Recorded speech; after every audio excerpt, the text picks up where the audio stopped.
ഇന്ന് ഞാൻ വന്നിട്ടുള്ളത് ഒരു സിമ്പിളായിട്ട് ചെയ്യാൻ പറ്റിയ കണ്ണിമാങ്ങ അച്ചാറിൻ്റെ റെസിപ്പി ആയിട്ടാണ്. കണ്ണിമാങ്ങ നന്നായി കഴുകി വൃത്തിയാക്കി നീളത്തിൽ ഇതേപോലെ അരിഞ്ഞെടുക്കുക. അപ്പോൾ നമ്മൾ അരിഞ്ഞു വെച്ചിട്ടുണ്ട്. ഇതിലേക്ക് നമ്മൾ 2 ടീസ്പൂൺ മുളക് പൊടിയാണ് ചേർക്കുന്നത്. നമ്മൾ കുറച്ച് കണ്ണിമാങ്ങ എടുത്തിട്ടുള്ളൂ. എരിവിനനുസരിച്ചിട്ട് കുറച്ചിട്ടോ കൂട്ടിയിട്ടോ ഒക്കെ നമുക്ക് എടുക്കാം. പാകത്തിന് ഉപ്പ് ചേർക്കുക.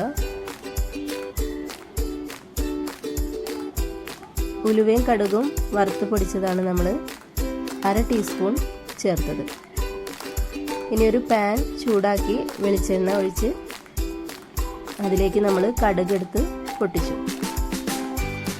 കടുക് നന്നായി പൊട്ടി വരുമ്പോൾ കറിവേപ്പിലയാണ് നമ്മൾ ചേർക്കുന്നത്.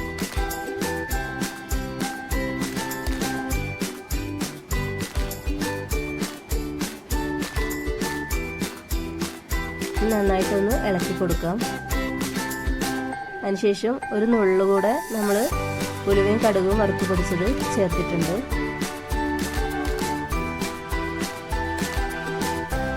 ഇനി നമ്മളിത് നേരത്തെ തയ്യാറാക്കി വെച്ചിട്ടുള്ള കണ്ണിമാങ്ങയുടെ മിക്സിലേക്ക് ഒഴിക്കുകയാണ്.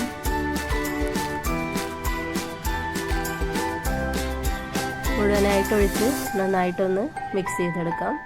സിമ്പിളായിട്ടുള്ള ആർക്കും ചെയ്യാൻ പറ്റിയ ഒരു കണ്ണിമാങ്ങ അച്ചാർ റെഡി ആയിട്ടുണ്ട്.